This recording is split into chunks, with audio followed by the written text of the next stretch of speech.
gonna record to this computer. We encourage it. Yes. Okay, so it is now recording. So welcome in everybody, or just one person. It is going to be available for the world to see afterwards. I'm going to be letting people in and out as the night goes on. So I just want to introduce myself. My name is Allison Henline. I am the Education and Outreach Manager at the Shaker Historical Society located in Shaker Heights, Ohio. Tonight, I am joined by these two men, Jeffrey Pierce and Robert Roca. Thank you. Sorry. And Robert Roca, who are going to be giving a little talk about AIM and how it started. So without further ado, I'm going to pass it on over to them and they will introduce themselves further and get started with their talk. Okay. Did you want to introduce yourself first? Sure. Okay. Might as well. What is your name? 10 years later, you should know my name. Roche. Okay. That's on my phone, says his name, Robert Roche. It is Roca. Anyhow, my name's Jeff Pierce. I am half American Indian, and the half of me that is Lakota and Chiricahua Apache. I have been an American Indian activist for over 10 years, and I am currently the executive director of the Cleveland American Indian Education Center, the director of People Not Mascots, and the spokesperson for the Ohio American Indian Movement. My name is Robert Roca. I'm Chiricahua Apache. I've been involved with our community administratively for 50 years. And I am also the director of the American Indian Movement of Cleveland. I own the trademark. It was given to me by Russell Means. Russell Means started the Cleveland American Indian Movement. Russell Means also was a part of the beginning in 1968 of the American Indian Movement, which is a national organization. So Cleveland is a chapter here in Ohio. I have worked in many capacities with our community. I guess you might say I'm retired now. I got old. Retired but never stopped. Never stopped. And so it's not retirement. More actively involved with the Chief Wahoo issue now. And still absolutely working with the American Indian Movement. And I have to be super clear. I've been working with him. We just figured out for over 10 years. And he's like a second father. He's fantastic. I don't know if he likes that or not, but, More of Wonderful. A great-grandfather at my age. Okay. So hopefully you have some questions. And we'll be answering those routinely throughout the night as Allison asks them. Obviously, you're propped up on the tripod a little bit away from me, so I can't look at the chat box from over here. So she's just going to ask us as we go along. What's a chat box? The chat box on Zoom where they ask questions, they type them in. Oh, so she has a picture. She will see them. Oh, Yeah, I will see them in chat. So if anybody is watching these either now or in the future on YouTube, if you just type in the comment section or into the chat, we will be checking them regularly, even after the event, and we will email them appropriately as they come up. So you can also reach out to us on Facebook at Cleveland Native Americans and the Ohio American Indian Education Center, Cleveland American Indian Education Center, and People Not Mascots. I run 3 of those pages. He runs 4 of them along with me. So one of us will be the ones that answer you. So I think we're going to get started in our talks. Do you want us to talk about how AIM got started? Sure. American Indian Movement started in a Minneapolis prison. 2 gentlemen by the name of Clyde Belcourt and Eddie Benton-Banai. They were in prison there. Eddie is an Ojibwe, so is Vernon. And they were serving time. Vernon was trying to starve himself to death. And Eddie chose to work with him to help him out to overcome his problems of adjusting to prison. And during that time, they decided to create a group called the Red Shirts. When they were released from prison, a woman named Darla's mother, a woman named Rose Downwind, who was a part of the community there in Minneapolis, and they were experiencing a lot of brutality from the police officers there, more or less picking Indians up off the streets at night, putting them in prisons or jails rather than beating them to death. So the group decided to, through Rose Downwood, decided to call this group the American Indian Movement. And the goal was to work with the police to get the young men and women that were not young, the older, any of them that were that were drinking and Doing get things them not becoming of our culture. before they hit the streets and the police got them, and get them to a safe housing, and or work with the police to bail them out or pick them up from the police stations. And it was actually a successful group. It later on became a national organization. Russell Means at that time was the director of the Cleveland American Indian Center, and in Cleveland, on Oglala Sioux, he was a part of relocation. Relocation is an act of Congress to assimilate us, and took place in the 60s. It was essentially a program enforced by the government where it encouraged Indian people from reservations to move out to major cities in hopes of finding good jobs, good families, good money, good education. And it wound up being thrown into the city with nothing. Well, they didn't do anything. The goal was to assimilate us. So they promised the white picket fence. Well, the old adage, kill the Indian, save the man. Right. So they were kind of abandoned here. Russell Means, that was when Russ started to work with the community as an activist and challenge the system, and challenge the guy named that was running the BIA office here, Thomas. I forgot his first name. He was a Choctaw guy. And it wasn't Dave, was it? No. And he wasn't doing anything. He come to the Indian Center and play basketball. He didn't have any contact with our community at all. But Russ started to challenge him and demanded transparency, because every family or every individual of the family was allotted an X amount of dollars, subsistence and housing, and they weren't providing that. A lot of these families were ending up in the ghetto, which is what they wanted. They separated us. I'm sorry. That was your phone. Oh, the goal was to separate us so that we would become a part of the big melting pot. And so he was able to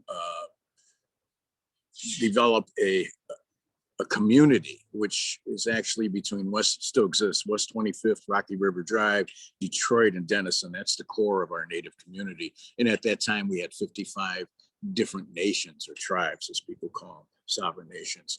So the reach, the Bureau of Indian Affairs reach was the southern states, the northern states, trying to bring these people off the reservation and assimilate them. And it failed, of course, but a lot of people were stranded. It was a one-way ticket. So the American Indian Movement's goal was to work with the urban community, because a big part of that, and reservation Indians, but a big part of that is now there's 76, 77% of Native Americans that live off the reservation. But in the earlier days, a big part of that was like 40%, 35 to 40%. And that once you leave the reservations, you don't have any, there aren't any programs available for you. So Russ started to change that, at least in Cleveland. And eventually he went to Minneapolis and just worked with Dennis Banks and Clyde Belcourt. Clyde Belcourt was an ex-boxer. He was a Golden Gloves boxer, and he was a tough guy. He was the muscle behind the organization in the original days. And his heart was in the right place. Now that Clyde's got dementia, and he's not doing very well at all. He's been in and out of trouble all his life, mostly with drugs, selling drugs to, they had the white schoolhouse, the little white schoolhouse, or the red schoolhouse in Minneapolis. He was selling drugs to the Native American youth there, and he got arrested. Good time for that. Vernon was a wig salesman, and he didn't get into the picture probably maybe 5 years later, when he saw an opportunity to make money, pretty much. So the organization started off working with the community. It later expanded to the longest walk, the longest run. And that was to show on a national scale what was happening to our community, what was going on with the third world conditions that existed on reservations. And For a time, and it still might. Pine Ridge in South Dakota is the lowest life expectancy in the Western Hemisphere, the highest premortal infant deaths in the Western Hemisphere. I mean, I would say 90 to 95% of the places people live aren't even legally able to be called homes, right. Because they don't have windows or doors or plumbing or anything. Yeah, it's third world conditions, and the poverty is immense. It's I think the average income is $3,000 a year. With luck. With luck, it was lower before. So our suicide rate's double the national average. Diabetes is 80%, 84%. Congestive heart failure is really high up there. Addiction is really well, it's not high just up there. It's on most reservations, except for the reservations that took the opportunity to expand on their sovereignty and go and engage into casinos. Well, like Florida first started with the bingo, and then they went in with the casinos. And then you have the Indians in New York that have the casinos, like Foxwoods and all that. The original part of it with Florida is nobody wanted to finance them, so they got into bingo because it didn't take much, and then they actually got financing from another country. I think it was Japan, but before that, with the bingo, they got financing from the mafia, and they paid them off. They got rid of them. And so they expanded, and then it went into casinos. Casinos do well. A lot of the nations or tribes have expanded on that and have now gone into the private sector and doing quite well, like the Ho-Chunk, which is Winnebago, the white man's term, $1 billion a year business for them. The same thing with Coeur d'Alene too. Right. So I'm kind of drifting from that, but that's how AIM first started. The goal was to become self-sufficient. The goal was the tribes were to, a lot of the tribes wanted to go back to traditional government. So you have the two types. You have the traditional government, where the government is appointed by the community, and you have tribal council, and then you have the non-traditional, which is basically what you have here. That hasn't worked. It's still not working. Well, because it's foreign. We've never accepted that at all whatsoever. And then the thing about the traditional government was, there was a very long amount of time where it was very corrupt, because you have federal agencies like the Bureau of Indian Affairs, which, especially in the 70s when AIM was getting off the ground and rolling, had never really been run by Indian people before. And natives were never really involved in the BIA or Indian Health Services, but that's beside the point. We'll talk about that later. And there was an instance where there was a guy who was tribal chairman called Dick Wilson. And Dick Wilson was a dictator of that community because he rigged elections. Sounds kind of familiar. Rigged elections, had a goon squad, which stands for Guardians of the Oglala Nation. He was half Indian. And he hated Indians. And he got paid a lot of money by the feds to do what he did. Right. And eventually the women contacted AIM from the nation, from the Oglala Sioux, Pine Ridge, and asked AIM to come down and help them. And that's when you had the siege at Wounded Knee. That's where it started. Dick Wilson was a big part of that. They were killing anybody that was a part of or even promoted AIM. Or associated with in any way. Really out of hand. And the federal government would do nothing. They weren't protecting. That's why they brought AIM in. So AIM went down there and they took over a town called Wounded Knee. Very small church, general store. Right, 73 days. And they pretty much, they ended up in this church that later became filled with 50 caliber bullet holes from the U.S. military. They destroyed it since, unfortunately. Yeah. So that was the beginning of it. Then they had to take over of Alcatraz, which was actually in 1968 with Russ's family. Russ's father did that, and then you had take over later on. The BIA in Washington. Bureau of Indian Affairs, which Russ was there, Stonehorse was there. Wasn't Vernon LaDonna was not there. Clyde was there. LaDonna Bravewell was there too. Right. She had just passed away too, like maybe 2 or 3 weeks ago. And to raise the awareness, to meet with the Bureau of Indian Affairs. Because they've never met with Indian people. They won't. They don't know how. Right. There was no transfer. There's no accounting. The Bureau of Indian Affairs was leasing all their lands, the native lands, for $1 or $2 an acre, for farming and for everything. And they wanted transparency. They wanted to know what was And there was a happening. time where they gave it to the wealthy white ranchers too. Right. And then later on, you had the Cobo lawsuit that was $1 billion settlement. That was just recently. Mary Cobo that just died. Well, about 5 years ago. But AIM has played a massive part in everything Indigenous since its inception, especially a very strong presence. Not too long ago at Standing Rock. What was it in Arizona where they tried to bulldoze the cemetery? Oak Flats. Okay. Everything AIM's been associated with. So are there any questions so far? None from the chat, but I'm just thinking, this is a lot of information that I was never previously aware of. And so I'm learning a lot just by listening. And, I'm so thankful that you both are here to speak. But I'm just thinking, is the Bureau of Indian Affairs, is it still under that name? Or are they Yes. operating under a different guise No, now? they're operating as the Bureau of Indian Affairs. It's a section of the Department of Interior. BIA, we call it Boss Indians Around. Yeah. It's still active. And just a fun fact for you, trivia for you. Pine Ridge Indian Reservation is still prisoner of war camp number 44. There's actually a prisoner of war camp on the maps. Every reservation Still is a prisoner of Still war is. camp. That's what the legal term for them are. Interesting. So that gives you kind of some idea of what the government thinks about. No, Indian I people. definitely. So this is kind of anecdotal, but I remember when the first time I went to DC, I've been to DC a couple of times, the Smithsonian Institutes. There are several Smithsonian Institutes, and then there is one Smithsonian Institute that I believe is Indigenous Peoples. I can't remember what the technical name for it is. I should have looked it up before I brought this up, but is that a separate relation to the Indigenous Peoples, or what was it? The Bureau?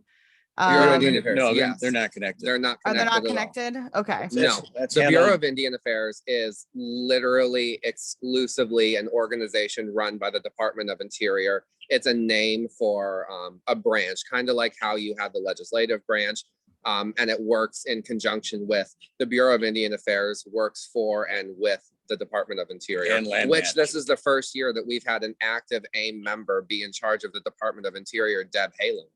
and land management. So The BLM's got it the too. Smithsonian is run, I don't know if he's still there, by a guy named Chad Smith. And I used to pick up Chad Smith out when he was a kid for our programs. And he's the curator there now. He's Comanche. And his mother's name is Pauline. His father was a dean or head of a college. She's still around, is she? Oh, yeah, they're still around. Are they? I haven't Yeah. seen Paulina forever. Yeah, they moved out of Ohio. And then there was there was another guy named Warrior. I can't remember his first name, but Chad Smith and Warrior wrote a book about the American Indian movement, which is really interesting because the book was based on what the Belcourts told Yeah. them. Now, originally, the Michigan University years ago had all the documents on the American Indian movement. And later to find, because I used to go there for research, I used to look them up for research at Michigan University, and later to find that Belcourts had all that information taken down, and they put their information up. Now their Indian or their American Indian movement started in 1995. It's incorporated, which is contrary to any type of activist organization. AIM does not incorporate itself. You're joining a system that you're fighting. It doesn't make sense. They incorporated it. So if you go to Michigan University or you contact them, that information is all provided by the Belcourts. I'm probably one of the few people that have an immense record of documentation. It's of the overwhelming. American Indian movement. We'll get into this next week, but we're filing against the Cleveland Indians baseball team again. And part of that was going through flash drive upon document of thousands of pieces of paper. And I have no concept of how you're that organized. Well, the advantage I have is I was a part of all of this. Right. So everything, I was a part of it from day one. When we sued 1971, sitting there with board members and Russell Means and the attorneys on planning, strategizing how we're going to sue the Cleveland Indians. And then to have Joe Meisner, Terry Gilbert, attorneys that have pro bono worked for our community. And still do. For 50 years, and still do. We just saw Joe at opening day. Still He's do. still there. That want the name and logo changed, and we're not going to settle for anything other than that. You know, it's a racist, demeaning, degrading caricature of a proud race of people. So anyone that's watching that's ever seen one of my press interviews, one line I use quite frequently is when you characterize a group of people as a caricature, it's dehumanizing. And that really sums up every single person that's Indigenous that I've spoken to feels that way. But going back to AIM, and we're starting to tangent off, and I'm really bad about that, so I'm sorry. We left off right about at Wounded Knee, so we can kind of go into more about Wounded Knee and then go on from there to a number of different things. Wounded Knee was essentially a 71 armed takeover where it started off as a protest against tribal corruption and a number of other things like unsolved enforced murders and all kinds of things on the reservation, targeting full-blooded Native Americans and half-blooded American Indians that were in favor of the American Indian movement or in favor of a traditional way of life. Anybody that was supporting the American Indian movement was a target in those days. And the Goon or if they even Squad, thought you were. yeah, and the Goon Squad was comprised of non-Indians, headed by a white ranchers. half Indian that hated being an Indian, and his whole family was a part of the infrastructure of this particular tribe in Pine Ridge. And we should clarify. So there's two different types of half Indian people. There are ones like myself who are very connected to the traditional way of life, the traditional way things are done, and working towards what the traditional community wants. And then there's half-blooded people that are the antithesis of what I represent. So you have to, I don't know about everybody else, but I had to work exceptionally hard to get the credibility that I have. It's been a long time, but going back to it. So when they had taken over, the intention behind taking over the building was to get media coverage, to meet with the BIA and other groups, because they never would give us the time of day anyway. And they still never came out until that white guy that came to visit got shot. That's when they came out. Because they had how many tanks? Tons of tanks. You know, first of all, the military is never to be used on. No, they were using illegal warfare techniques, against citizens of the United States. We are citizens of the United States, and we are citizens of our own nations. Yeah, they had tanks there. Tanks, airplanes, and 50 round machine guns, 50 caliber machine guns against some American Indians with rifles. Yeah, I mean, and not that much ammo for those rifles. No, they didn't. But so the intention is clear that they never wanted to listen or have a dialogue with. Let me refer you to a book, and Russell Means one of the chapters that he has in the name of this book is Where White Men Fear to Tread. 550 pages. There's a chapter on Wounded Knee there. So you're going to get some real insight on what happened and how, things went around, how things happened around the scene. There's also a great documentary on YouTube. There's a great documentary on YouTube where Russell and Dennis Banks are being interviewed about it and talking about it. It's about 45 minutes long. It's called American Indian Movement Wounded Knee. And it has archival footage, everything, including, because they're both deceased now. So they're both live actually talking about their experiences with it and everything like that. And it's wonderful. Carter Camp was in it. Right. Suzanne Harjo was in it, even though I think she was in it. Maybe she wasn't. I'm not sure. Madonna Thunderhawk was in it though. I was going to say, say something. But so that's the other thing. The American Indian community is so small, especially the American Indian movement community is very small. So we all know each other. So it's interesting that, you know, on any Native issue that the American Indian movement's ever addressed, we've all said the same thing. That's because the truth is the same. And, you know, it's very hard to deny that. Any questions? No, just certainly. I was actually trying to find it on YouTube, but there's several different movies on YouTube of the same description. So I don't know which one it is. So I'm gonna have to run it by you after the talk is over just to make sure I have that's the right fine. one. Absolutely. So right now there's no questions again in the chat, but I wanted to again ask anybody that is watching this, please feel free to comment or write in the chat any questions, comments, concerns that you have anytime at any point throughout any of the talk tonight or next week. Excuse me. Yeah, we're very nice. You can ask anything. Let me mention something if I could. Yeah, go There ahead. was a journalist that was there through the whole siege, and he was from Akwesasne Notes, and they used to write about the issue. And I've looked them up. They don't exist anymore. You can find them in the archives at, give me a second. Wasn't what's his name from the Lakota Times, was it? No. I have to look it up, but there is an archives on it. And they pretty much wrote a day-to-day documentary on it, you know, just on, you know, what was going on, who was shot, the negotiations. I'm trying to remember. Herd Museum has it. They have documentation from the Akwesasne Notes. Was he Herds in Indiana. Pardon me? Was he a Washichu? Wachichu what? Was he a white guy? Or was he a journalist? Oh no, he was Indian. That's what I thought. Oh, Okay. he was from Akwesasne. Bill. No, he was a Mohawk. It wasn't Bill. No, he was a Mohawk. Okay. It was a Mohawk. Sorry, we're just throwing random names out there. It really doesn't mean anything. So I don't think a lot of people knew that about that. Probably not. I saw we got a question.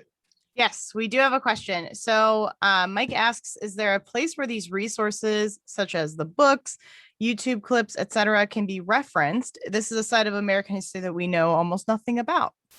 Yeah, and that's one of the reasons that I agreed to run the American Indian Education Center, because there's only one side that a majority of people get to see, and it's the side that's presented by cartoons and pictures and all this stuff from thousands of years ago that's taken completely horribly out of context. So the short answer is yes, you can find a lot of any authenticity from the Facebook page Cleveland Native Americans. Has everything legitimate. I don't know if you're on Facebook or not. There are a number of different sources you can use on YouTube. Pretty much, I would say anything that involves the name Russell Means, Dennis Banks, John Trudeau, or Madonna Brave Bull, or LaDonna Brave Bull, Madonna Thunderhawk, anyone like that is going to be completely authentic.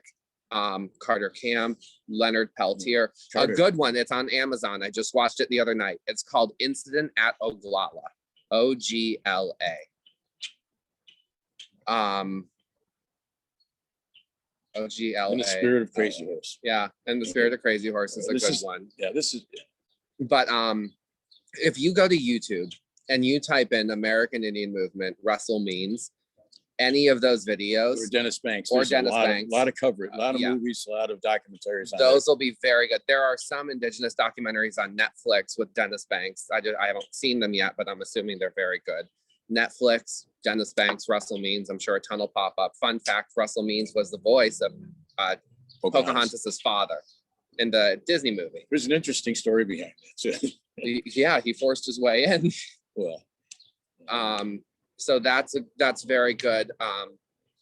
So it more depends on exactly what you want reference to. So like Incident at Oglala, that's almost exclusively about Leonard Peltier. It sort of covers the AIM issues because AIM was involved in all of that as well. So if you want to elaborate on what you want to know, we could probably steer you better. Yeah, please, Mike, if you have any questions of any specific time period that you want more clarification on now is the time to ask. Just referencing, so I literally did what you said just then. I went to YouTube and I typed in American Indian Movement Wrestle Means, and there is a boatload of different things. There's, short clips as short as like 2 minutes. There's some as long as, 2 hours. So there's one specific one that's about 45 minutes to an hour long. And it is Russell Means talking about every Indigenous issue known to man. He's able to condense it that short. He is incredibly articulate, as well as you'll get like a quick 2-minute introduction about himself. And I can send you the link to that afterwards because I forget exactly what it's called. Definitely. That's great. So that's just the tip of the iceberg too. Yeah, I'm sure. Oh, for certain. There's a lot in here. I'm actually, just because I used to be a Disney fan. Of course, I feel like every child in America, you watch Disney movies growing up. And I always loved the movie Pocahontas. So I just, that to me, I never knew that I know that story in itself is kind of a problematic take on a lot of things, but I wasn't aware of that. Old. Mildly. 11 years old. Yeah. One of the things Russell Means did when he was part of that movie was make sure that it's not too Disney. It is very Disney, but he wouldn't let it get crazy Disney. Well, the reason I said there was a story behind that is because the community had asked, our community here in Cleveland had asked, why did you take that role when you knew what happened, the real story with Pocahontas? Because we've known this for years. He said, I took it. He says, I took it because I was able to make the changes that they would not have done without me, without my efforts. So, and the community accepted that. Well, yeah, because they realized it could have been a lot worse than what it was. Certainly. There's another good movie. I'm not sure that it's on YouTube anymore. I think it is. It is called Lakota Woman Siege at Wounded Knee. Very good. That's based off a book written by Mary Crow Dog, who became Mary Brave Woman. And it talks about the founding of AIM, but it's a movie, so it is authentic because it's based off of her life, and part of her life was being around with the original founding of the American Indian movement. You were saying something and he interrupted. Oh no, I was just there was nothing important to be said. Trust me. But yeah, that sounds really interesting. And I encourage anybody that if you're curious about any of the things that has been talked about tonight or will be talked about next week, regardless of which order you're watching these in, please, search up these things. Google is free, YouTube is free. So please, utilize that to the best of your advantage. And, also email us if you have any questions about anything. We're happy to, connect you with the people that know these things and connect you with people that can provide more information and context. And I'll just go over what I said earlier too, where if you reach out on Facebook, Cleveland Native Americans is run by him. Ohio American Indian Movement is run by both of us. The Cleveland American Indian Education Center is run by both of us. And People Not Mascots is run by, I'm pretty sure, both of us. So we'll be doing this next week?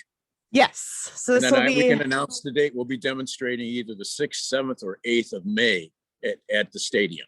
Okay. So we can announce that as well. And hopefully maybe we'll get some supporters there. I think that'd be fantastic. And you can always show up and ask us questions in person.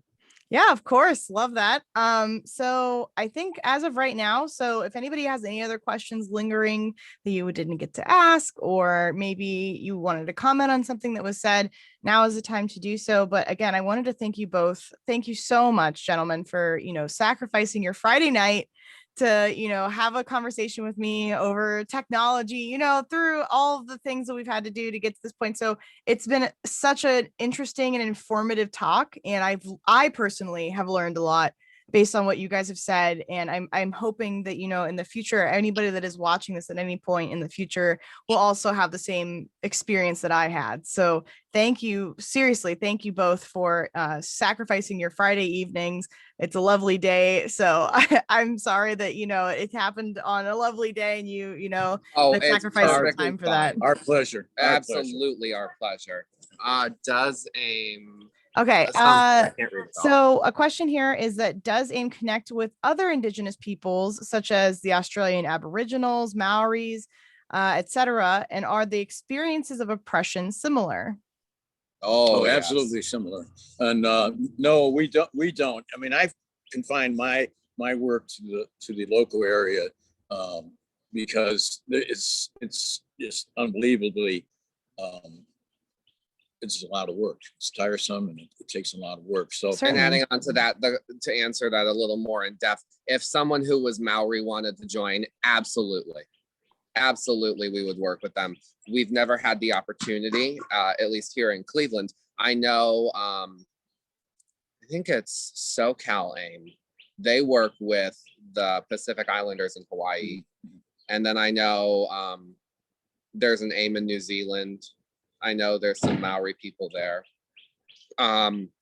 We'll work with any Indigenous people because at the end of the day, everyone who's Indigenous has the same experience, essentially. Some Yeah. have it really, really awful. Certainly, the stories of oppression are all shared collectively, I feel, between all Indigenous people, and it's something that is unfortunately a shared experience among a lot of Native people around the world. So definitely, Well, those who are in charge write history. that is very true. Very, very true. So thank you we have a comment that says, thank you very much. We look forward to learning more next week. So We look forward to having you next week. So with that, I'm going to end the recording and hang on one second.